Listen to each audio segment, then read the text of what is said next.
In 1969, I was a helicopter pilot and warrant officer serving with the 155th Assault Helicopter Company in the city of Ben Me Tuot, Vietnam. Okay, so it's Ahearn. Ahearn. Okay, because somebody else said, "Oh, you're going to see John Ahearn." So Some people, my older son pronounces it Ahearn because okay. it's easier to, people pick up with the A Right. if it's said with a long A. Okay, got it.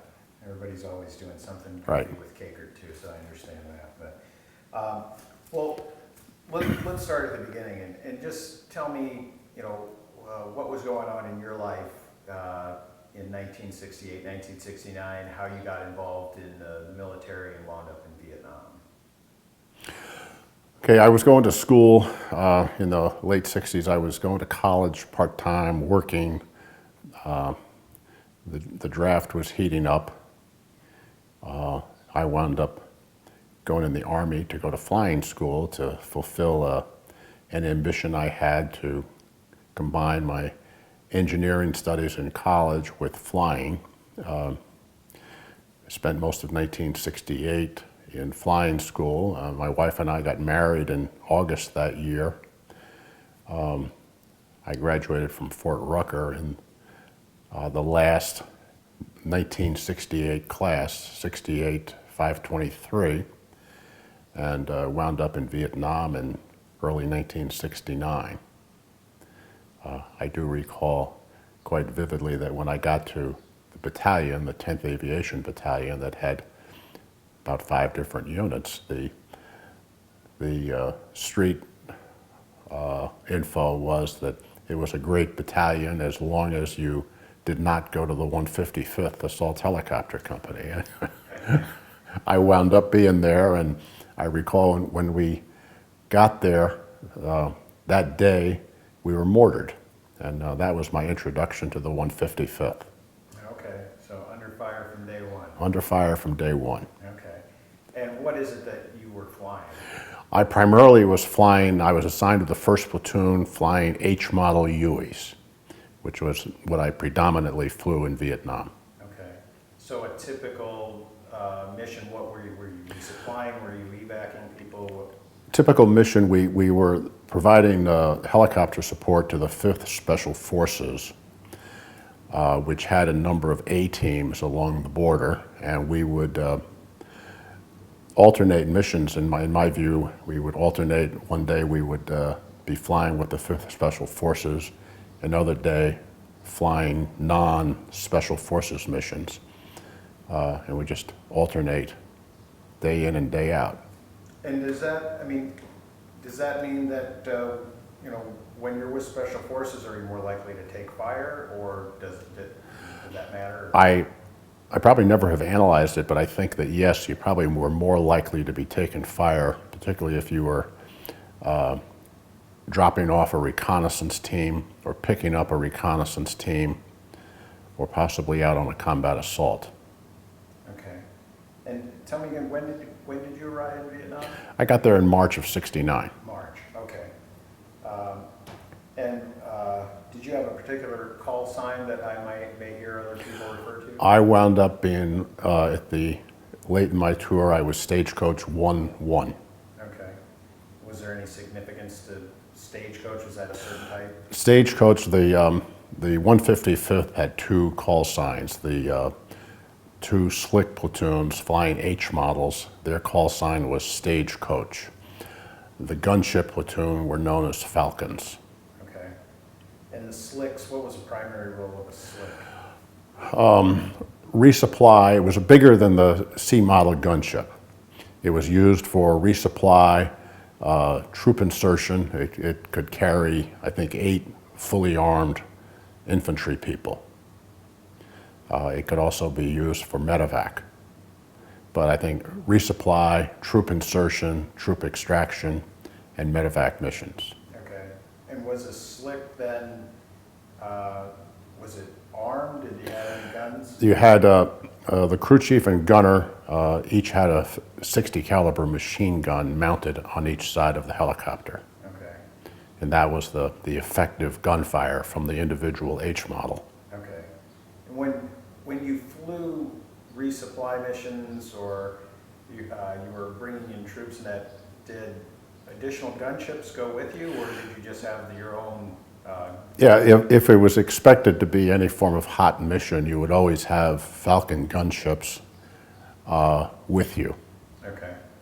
The exception being late in '69, we had a number of additional units brought into the area, and I can tell you that on the day that I was wounded, which was December 4th of '69, I had gunship coverage, but they were Cobra gunships that I had never flown with. But normally we flew with our own Falcon gunships. Okay. I'm gonna make one. All right. Were your missions, did you routinely support various fire bases in the area? Yes, at the time that time of '69, there were 3 fire bases in the Buprang, Giania area: Kate, Helen, and Ann. I have read somewhere that the names came from the daughters of the lieutenant colonel who was the commanding officer of the artillery unit. And so you were doing resupply missions then mostly with ammo and? Yes, I mean, I had flown into Helen and Ann very frequently. Ironically, I had never flown into Kate. The few days prior to the 31st of October, it was just actively under fire, and I had never previously flown in there. So tell me, I guess take me to that time then. When was the first time that you flew into Kate? It's a little bit of background. The 31st of October was a long flying day. I recall it was late in the day, late in the afternoon, and I was in Giania, out kind of southeast of Buprang, and I got an assignment to fly a new battery commander into Kate. We took off out of Giania. I remember being well fueled, so I had a lot of time to be on station. Once we were airborne, I believe a forward air controller directed me to take a position north of Kate and await an arc light, which is a B-52 strike.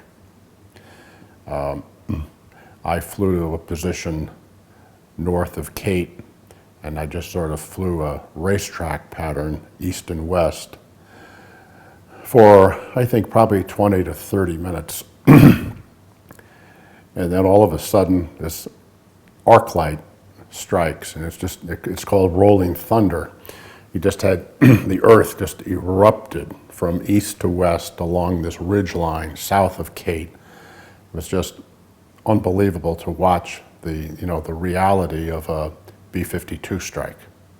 And what is it that these are 500-pound bombs? I'm assuming they're probably 500-pound bombs, dozens and dozens of them. I think they can bomb like a half-mile long path. Okay. So you're in this racetrack pattern and this strikes. I'm in a racetrack pattern. I watched the B-52 strike, on this ridge line immediately south of Kate.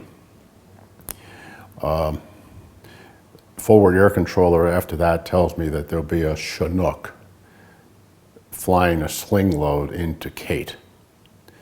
And we stayed in our relative position, and I watched the Chinook take off out of the Special Forces Camp Buprang, flying from west to east, carrying a sling load, and he was flying at very high speed. He started exclaiming on the radio that he was taking fire, he was getting hit, and I watched as he dropped the sling load off. He was trying to get the sling load into Kate, but I think in the spirit of the moment, the sling load fell short of Kate and wound up way down at the base of the firebase. It was then my turn, and the gunship pilots asked me to land in Buprang, where they proceeded to tell me that they were out of minigun ammunition. They were just fully expended, but they could cover me with rockets going into Firebase Kate. I recall thinking at the time I was not happy, but I knew we had to get that mission done of bringing supplies in and bringing in a new battery commander. I think I would have felt warmer if I had known the gunships had minigun ammunition where they could provide very close support. Right. But I got back in the helicopter and took off, and I took off and turned eastward toward Kate, and I stayed low level, and I remember flying at a very high rate of speed out of Buprang into Kate. And as I said earlier, I had never previously flown into Kate. And I remember coming out across the tree line and doing what's called a cyclic climb up the side of Kate to try to descend into a place I could land. It turned out I probably made a very poor approach. I got into Kate but couldn't land, and it forced a situation where the new battery commander had to jump out of the helicopter, and any supplies were just kicked off. And we then took off out of Kate, never touched the ground, but just continued, took off out of Kate, flew down the side of the firebase and stayed at treetop level and just flew northeast toward Bemituit. And I recall we probably flew low level in the trees for about 10 minutes, and nobody on board said anything because we were all scared. What we had done was sheer terror. But we got it done. After 10 minutes, I climbed up to a normal cruising altitude, and we proceeded back to our airfield at Bemituit, and I refueled and put the aircraft in a revetment and shut it down for the night. Let's back up to your approach to Kate. Yes. You said you came in at a very high rate of speed and did the cyclic climb. Tell me about that and how that was different than how your normal approach might be. Well, a normal approach might have been, if you were not under fire, you could have made more of a textbook approach, descending from a certain altitude into a fixed location. Mm-hmm. Here, I took off out of Buprang. I was doing well above our normal cruise speed, staying in the trees. And as you approached Kate, the hillside below the firebase was substantially burned out. It had been bombed, it had been attacked. It was just black. There was nothing green left there. But as I broke out beyond the tree line, several hundred yards away from the base of the hill, I then did a very rapid cyclic climb, where you're trading off airspeed for altitude, and you can just make the helicopter just climb right up the mountainside. Okay. And so then you said you couldn't land. Was that because you had come in so low? I think combination of factors. I had never been there. The place had been beaten up. I didn't have a fixed location in mind as to where to land, and I was coming up from below and not really fixed on a specific landing location. Right. And tell me, I don't know if you've mentioned who was riding with you.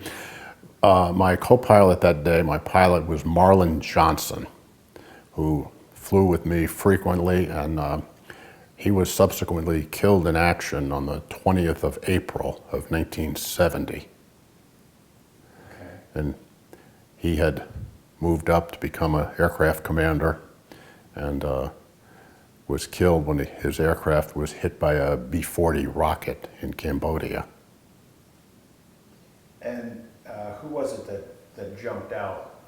And tell me about who you were delivering to? For years, I never knew his name, but recently I've learned that the artillery officer whom I flew in there was a Lieutenant Maurice Zollner.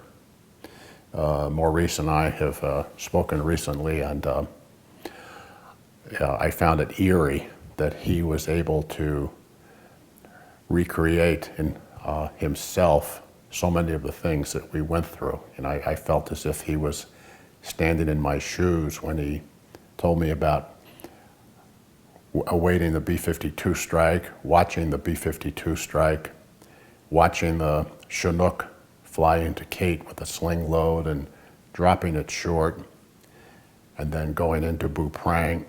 And he was present when the gunship pilots told me they were fully expended on minigun ammunition, but they would cover us with their rockets. So I flew Maurice in. I think I also had told him to be prepared to jump if that was necessary, which it did become necessary. And he did do that. And he subsequently told me that he was replacing a Lieutenant Ron Ross, who was due to go on R&R. And Ron Ross was killed later that day because he did not make it out of Kate. Take me, a lot of the recollection that I hear, not only from yourself, but a lot of the men that I've talked to, a lot of it does, as it's being recounted to me, seems matter-of-factly, and I don't get a lot of the emotion or the urgency, but as you were refueling or picking up the load and they said, hey, we're out of minigun support, you decide to go back there, what goes into that decision, or is there a reaction there or is it just, all right, here we go again? I think it's something I've thought about over the years. Being in that situation was terrifying. I've often thought it would have been a good time to have a tail rotor failure or have the engine overheat or have some mechanical problem, but the aircraft was operating perfectly, and I knew that these people on Kate were in pure hell and that they needed the support. And I knew it was something that had to get done.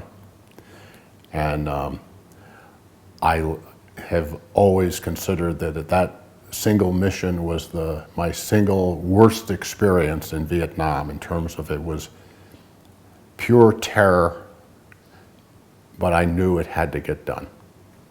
And what was your understanding of what was going on at Kate? I mean, you knew that it had been bombed out, and this was a desperate need of resupply. But how aware is everybody at that point of what's going on? We were very aware that I had observed direct airstrikes and gunship strikes on Kate for several days prior to this. I was routinely flying east of there, flying between Duklop and Giania, and if you were at several thousand feet between the two towns, you could observe the airstrikes and the gunship strikes taking place. I also remember seeing that, being amazed that you could watch an Air Force fighter break off a gun run. And as soon as it broke off, I was far enough away that I could see everything, but there would be like these little ants running up the hill, trying to attack Kate. And they were NVA, individual soldiers trying to attack in the immediate instant after an Air Force fighter would break off a gun run, and it would just be a few seconds later before the next one came in. But apparently there were just thousands of people killed there between the Air Force fighters, the gunship strikes, and ultimately the B-52 strike. So it was just a constant barrage. It was a constant barrage in those days, and I think that Kate was taking the brunt of it because I think it was the closest to Buprang. It was close to the border, and it was the most logical place for the NVA. The NVA had to defeat that base in order to advance. So that was why Kate drew all the attention. Was the bigger picture was Buprang? I believe the bigger picture was Buprang, yes. Okay. And ultimately, if you fast forward, the U.S. withdrew in '73, but in '75, that's the exact area where the NVA came through when they took over South Vietnam. Okay. All right. Is there anything about Kate's positioning being on the border that made it difficult from a pilot's perspective? I mean, were you, I guess the questioning being that you were not allowed to fly over Cambodia, is that right? Or- That particular day, I think I was totally indifferent to the border situation. Okay, all right.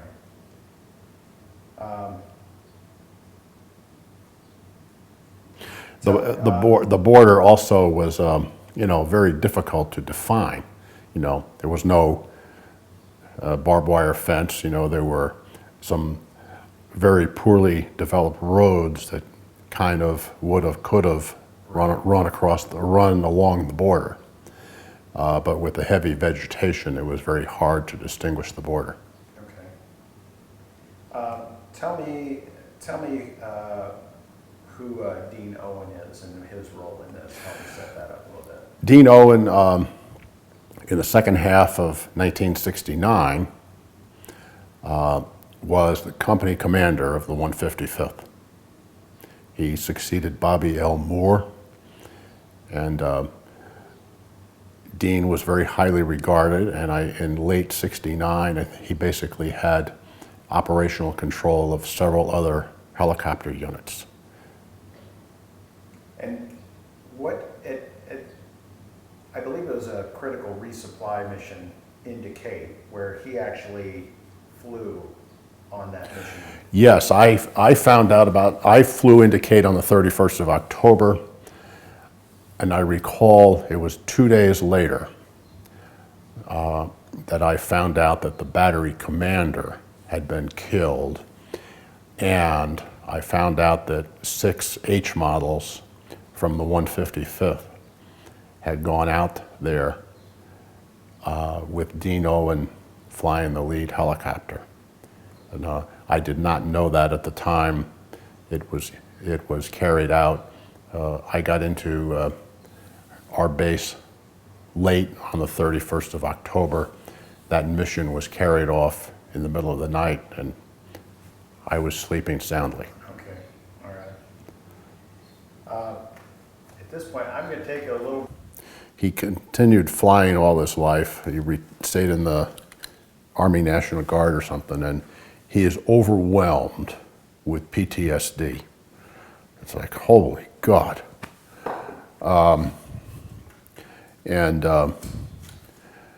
He's written to me about, he's got immense anger. And he feels like he didn't get recognition. None of us got recognition. Yeah. He's in such bad shape that he has written to me about expressing that Dean Owen wanted him dead. Dean Owen wanted me dead. Wow. And he kept assigning me to these missions, and I never got any. We all flew the same missions. Right. He acknowledges he's got significant issues with PTSD. I was so concerned about it that I called Ken Donovan, who lives near him in Florida, and Ken had been through the same thing I went through with this fellow, and he said there's just no way to help him. And then I talked to Les Davison, and Les had the same experience, that this guy is just overwhelmed with PTSD, and his driving theme is, the company commander wanted me dead. Yeah. And nothing could be further from the truth. Right. Everybody flew missions equally. Everybody, everybody flew the good, the bad, and the ugly. Right. And some people handled it well. I mean, most people handled it well. Right. And you talk about emotion. I can say in the moment of dealing with Kate, it was pure terror. But it was something that had to be done, and it got done. And then, you go on. Do you, particularly with Kate, where I believe the day after you flew there, they had an escape and evasion. Right. Are you aware? Are you on your next mission? Do you know what's happening?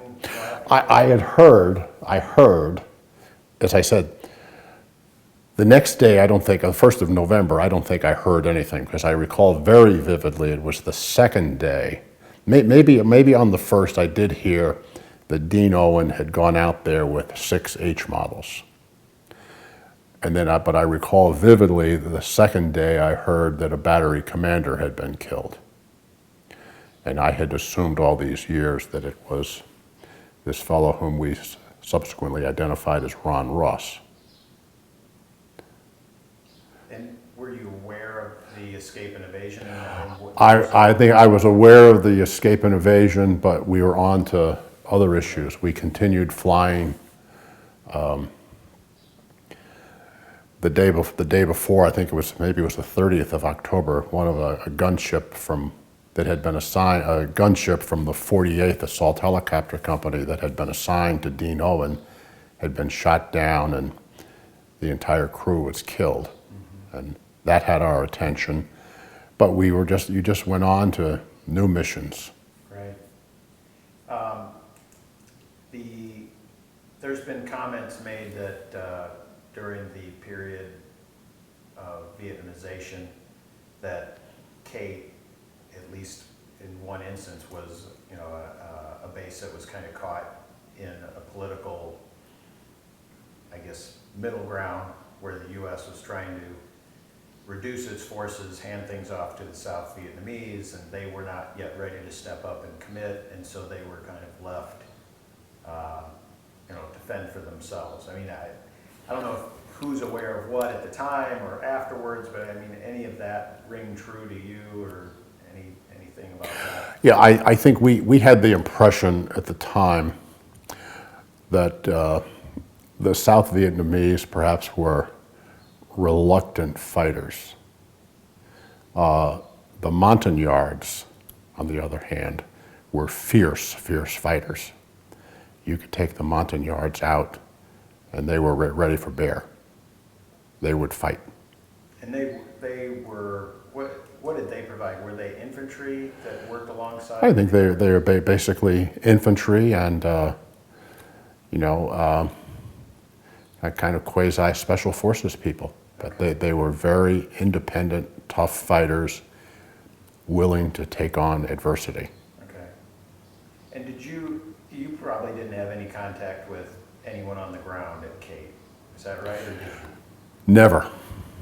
And subsequently, in all these years, have you ever spoken to or met anybody who was on the ground at Cape?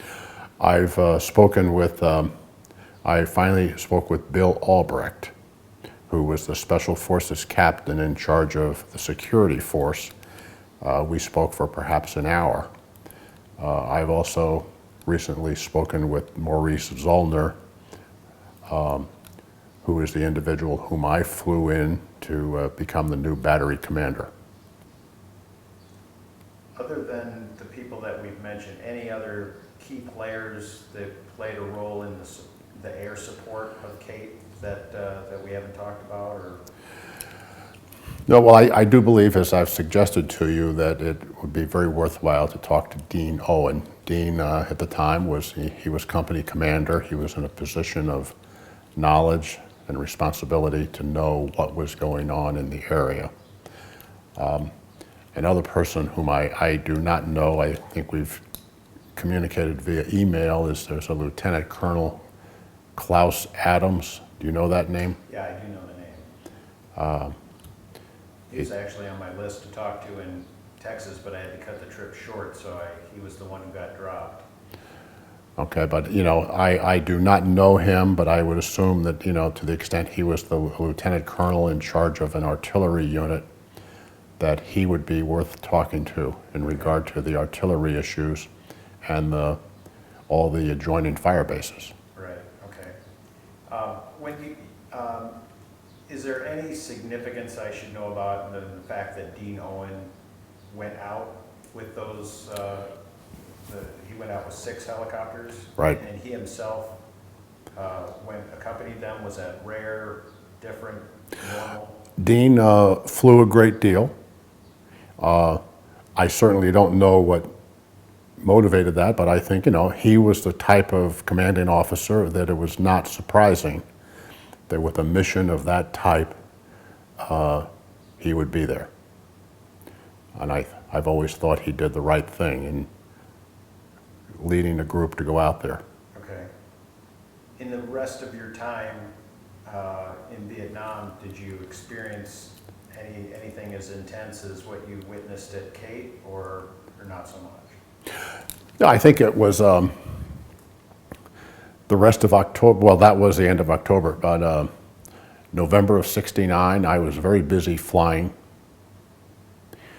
And I remember quite vividly that on December 4th, I flew a mission into the volcano south of Ducklop to evacuate wounded. And on coming out, I was hit in the legs. And what I remember quite vividly is in 1 second, my left leg weighed 1,000,000 pounds. I absolutely could not move my left leg because of, you know, instantaneous nerve damage.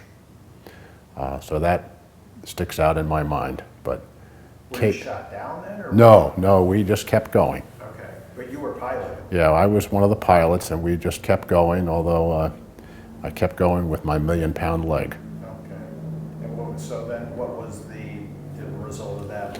My other pilot, Larry Pluhar, flew me to a nearby Special Forces camp. And I remember them folding the pilot seat back, which it was designed to do, and they pulled me out of the seat and had me on the ground. And I remember very vividly some Special Forces guy saying in regard to the hole in my leg, he said, "My God, it's big enough to put a softball through." Oh, that's not what you want to hear. That was not what I wanted to hear. Oh.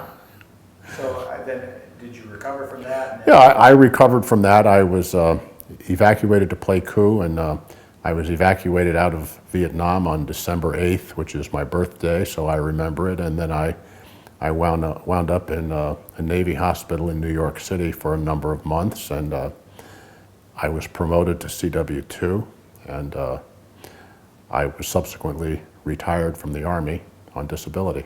And I've always felt, you know, I met my responsibilities and the military met its responsibilities. When in there, was it between Kate and when you were injured that you received word about your son? Or when did No, he was born, that was earlier. That My oldest son was born October 11th. He was born about 3 weeks premature. So at the time of October 11th, I was flying a great deal, as everyone else was, and I was not even thinking about the imminent arrival of my son. Okay, so it would have been between those two events? Yes, that he came yes. out. Okay, all right. He was really scheduled for early November. Okay. Then how did you wind up, when you came back to the States, what did you do? Your military career was over? My military career was over. The last uniform I ever wore was the flying suit I had on, and the military, I think, was very good at trying to get wounded based in hospitals near their home. My wife and I were from New York City, and I wound up in what was then St. Albans Naval Hospital. And then how'd you adjust to civilian life? Then what'd you do with the rest of your career? Oh, I think I adjusted quite well. I recall the day that the Navy orthopedic surgeon told me my flying days were over. I should plan on a new career, and I had time to sit in a hospital bed thinking about what I could do, and I decided on a career path of pursuing accounting. I went back to school, got a degree in accounting, got an MBA in finance, became a CPA, and had a very successful career and a very good life.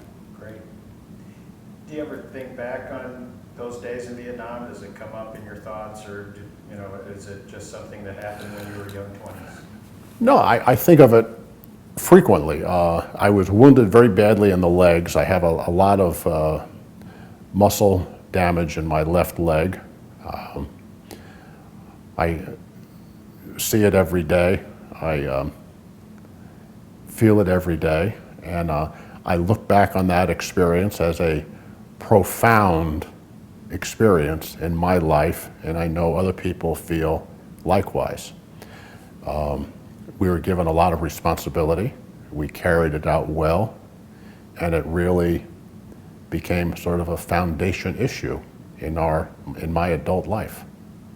Yeah, it seems like, I mean, you were so busy that you never really probably got to stop while you were there and think of the impact that, all these missions were made. It's certainly making an impact on Kate, saving lives.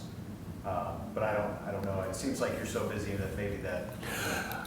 I think we probably didn't think philosophically in a long-term way. We thought day to day.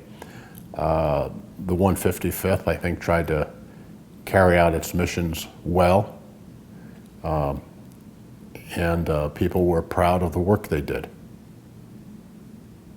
Very good. Anything else that in particular to Kate, that we haven't talked about that you think should be said?